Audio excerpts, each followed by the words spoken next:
అందరికీ నమస్కారం. నా పేరు Dhananjaya Rao. Competitive exam mentor and అలాగే సీనియర్ ఫ్యాకల్టీ కూడా సుమారు 8 ఇయర్స్ ఫ్యాకల్టీ వర్క్ చేస్తున్నాను హైదరాబాద్లో.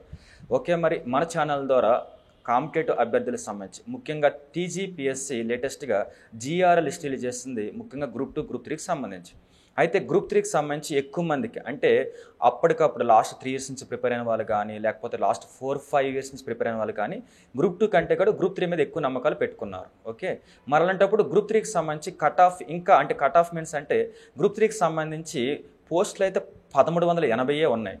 అయితే ఈ గ్రూప్ 3కి సంబంధించి 1380 ర్యాంకులు వస్తేనే అవకాశం ఉందా అంటే అలా ఏముండదు. ఒక్కొక్కసారి మీ ర్యాంక్ 900 అయినా 600 అయినా కూడా మీ రిజర్వేషన్ తేడా వస్తే మాత్రం కన్ఫామ్గా మీరు లిస్ట్లో ఉండరు. సో అలా అని చెప్పేసి ఒక్కొక్కసారి ర్యాంక్ 2000 వచ్చినా కూడా ఛాన్స్ వస్తుంది అనమాట. దీనికి రిజర్వేషన్ ఫ్యాక్టర్ ఉంది. సో అది కాకుండా ఒకవేళ నిజంగా ఇంకా డౌన్ అవుతుందా అంటే మార్క్స్ సెక్యూరిటీ మార్క్స్ డౌన్ అవుతాయా అని అడుగుతున్నారు అన్నమాట. దానికి ఆన్సర్ ఇస్తా చూడండి. జనరల్గా గ్రూప్ 2 గ్రూప్ 3 నిజం చెప్పాలంటే గ్రూప్ 2 గ్రూప్ 3 కామన్గా ఎక్కువ మార్కులు వచ్చిన వాళ్ళు తక్కువ మంది ఉన్నారండి. ఫ్యాక్ట్ చెబుతున్నా నేను కూడా స్టార్టింగ్ ఎలా అనుకున్నానంటే గ్రూప్ 2 గ్రూప్ 3 సేమ్ సిలబస్ కదా, సో గ్రూప్ 2లో మంచి ర్యాంక్ వస్తే గ్రూప్ 3లో మంచి ర్యాంక్ వస్తుంది కదా అని ఫీల్ అయ్యాను అనమాట.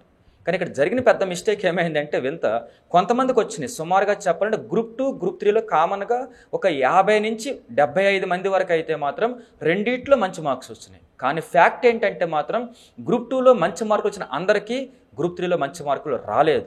దీనికి గల కారణాలు వచ్చేసరికినేమో పేపర్ 4 ముఖ్యంగా గ్రూప్ 2లో అది ఒకటి డిసైడ్ చేసింది, ఇంకొకటి ఎకానమీ పేపర్ ఒకటి డిసైడ్ చేసింది, జిఎస్ పేపర్ పూర్తిగా ఈక్వేషన్ మార్చేసింది. కాబట్టి నేను చెప్పేది ఏంటంటే గ్రూప్ 2 గ్రూప్ 3లో కామన్గా ఉన్న వాళ్ళు ఎక్కువ మంది లేరు. అంటే గ్రూప్ 2 గ్రూప్ 3లో సేమ్ మార్క్స్ సపోజ్ గ్రూప్ 2లో 100 లోపు ర్యాంక్ వచ్చిన వాళ్ళు ఒక 50 మంది ఉంటే గ్రూప్ 3లో అదే 100 లోపు ర్యాంక్ వచ్చిన వాళ్ళు 50 మంది అయితే సేమ్ లేరు అనమాట. ఇక్కడ గ్రూప్ 2లో 50 మంది అంటే గ్రూప్ 3లో మహా అయితే 5 మంది 10 మంది ఉన్నారు సేమ్ అంటే మంచి మార్క్స్ వచ్చిన వాళ్ళు. రెండింటిని బ్యాలెన్స్ చేయలేకపోయారు. ఆ విషయం నాకు ఇటీవల అర్థమైంది చాలామంది విద్యార్థులతో మాట్లాడిన తర్వాత. కాబట్టి ఎవరైనా సరే మీకు గ్రూప్ 3కి సంబంధించి గ్రూప్ 2 వాళ్ళు వెళ్ళిపోతారు కదా అని అన్నప్పుడు నేను కూడా అది నిజం అనుకున్నా కానీ కాదు. సో ఒకటి గుర్తుపెట్టుకోండి, గ్రూప్ 3కి సంబంధించి గ్రూప్ 2కి సంబంధించి మంచి ర్యాంకులు వచ్చిన వాళ్ళు సుమారు ఒక 75 మంది అయితే మాత్రం గ్రూప్ 2 వైపు షిఫ్ట్ అవ్వడం వలన గ్రూప్ 1 వైపు షిఫ్ట్ అవ్వడం వలన ఏమవుద్దంటే ఒక 75 సేఫ్టీ అంటే 1380 పోస్టులు అయితే సుమారుగా రిజర్వేషన్ వైపు చూసుకుంటే 2000 నుంచి 2500 వరకు మంచి సేఫ్టీ జోన్ కొన్ని రిజర్వేషన్స్ ఉమెన్స్కి అయితే అనుకుంటే అంతకు మించి ఛాన్స్ ఉంటుంది కొన్ని పోస్టులకి, మహా అయితే ఒక 75 పోస్టులకి మాత్రమే. ఒకటి. రెండవది వచ్చేసరికి జేఎల్ వచ్చింది కదా, వెళ్ళిపోయారు కదా. ఎస్ నిజమే, ఇది ఒకటి నమ్మొచ్చు. ఎందుకంటే జేఎల్ బాగా చదివిన వాళ్ళలో సుమారుగా యావరేజ్గా అక్కడ కూడా ఒక 50 నుంచి 75 మంది జేఎల్ బాగా రాశారు, వాళ్ళకి ర్యాంకులు వచ్చి మన పోస్టింగ్ వచ్చి వెళ్ళిపోయారు.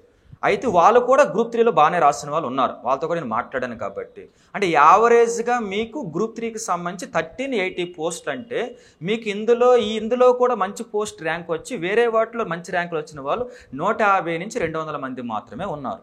సో దీనివల్ల మీకు ఏమైందంటే హ్యూజ్ డిఫరెన్స్ అయితే రాదు. అంటే మీరు రిజర్వేషన్ చూసుకుంటారు కదా, చూసుకున్నప్పుడు మీకు హ్యూజ్ డిఫరెన్స్ రాదనమాట.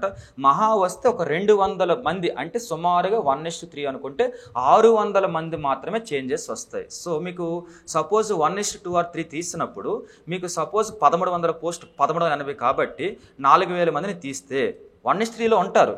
కానీ ఎగ్జాక్ట్ జాబ్ రావాలంటే మాత్రం నా లెక్క ప్రకారం 2500 వరకు రిజర్వేషన్ వైజ్ ఉంటే ఉమెన్స్ ఉంటే ఛాన్స్ ఉంటుంది.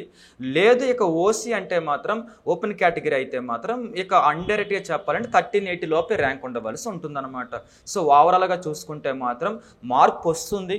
ఛాన్స్ అయితే గ్రూప్ 3లో ఉన్న వాళ్ళు వేరే వాటిల్లో కూడా ఉన్నారు, వాటికి వెళ్ళిపోతారు. కానీ ఎక్కువ మంది లేరు, ముందే చెప్పేస్తున్నా. నేను గతంలో కూడా మీతో చెప్పాను మన ఛానల్ ద్వారా ఏమని, గ్రూప్ 2కి సంబంధించి కట్ ఆఫ్ యావరేజ్కి ఎంత ఉంటుంది అన్నప్పుడు నేను చెప్పాను 400 మార్క్స్ దాటిన వాళ్ళు ఒక 70 మంది వరకు ఉంటారని చెప్పేసి. మీరు ఒరిజినల్ రిజల్ట్లో చూసారు ఒక 67 మంది ఉన్నారు 400 దాటిన వాళ్ళు. ఇప్పుడు కూడా చెబుతున్నాను నేను, గ్రూప్ 3తో పాటు మంచి ర్యాంకులు సాధించి గ్రూప్ 2లో ఉన్న వాళ్ళు 50 నుంచి 75 మందే ఉన్నారు. రెండింటికి సేమ్ ర్యాంక్స్ అయితే రాలేదు చాలామంది, దానికి చాలా కారణాలు ఉన్నాయి. గ్రూప్ 2తో పాటు గ్రూప్ 3తో పాటు జేఎల్లో ఉన్న వాళ్ళు కూడా సుమారుగా ఒక 50 నుంచి 75 మంది ఉన్నారు. యావరేజ్గా 150 to 200 మెంబర్స్ అయితే చేంజ్ వస్తుంది. కాబట్టి ఎక్కువ హోప్స్ కలలకు అనేవద్దు. అయిపోయింది, మంచి ర్యాంక్స్ రాకపోతే వెయిట్ చేయండి. ఒక 200 మెంబర్స్కి అయితే కొత్తగా ఛాన్స్ వచ్చే అవకాశం ఉంది, ముందుకు నెట్టే ఛాన్స్ అయితే ఉంది. ఓకేనా. మిగిలినవి ఏం చేయాలంటే మీరు మరలా గ్యాప్ లేకుండా అదే ప్రిపరేషన్ కంటిన్యూ చేస్తే నెక్స్ట్ ఇయర్ ఈ టైం కల్లా మరలా మీరు జాబ్లో సెటిల్ అయిపోతారు. పొరపాటున రోజు జిఆర్ఎల్ లిస్టులు కట్ ఆఫ్లు చెక్ చేసుకుని కూర్చుంటే మాత్రం పెద్ద మార్పు రాదు, దీనివల్ల ప్రిపరేషన్ ఆగిపోతుంది. ఓకే, మరి కాంపిటేటివ్ ఎగ్జామ్ ఉన్నంతసేపు పరిగెడుతూనే ఉండాలి. కూర్చొని ఆగేవంటే నీకంటే ఇంకొక వ్యక్తి ముందు పరిగెడతాడు. కాబట్టి ఈ చిన్న లాజిక్ని గుర్తుపెట్టుకొని మీరు ప్రిపరేషన్ కంటిన్యూ చేయండి. ఎక్కువ హౌస్ పెట్టుకొని తర్వాత బాధపడాల్సి వస్తుంది.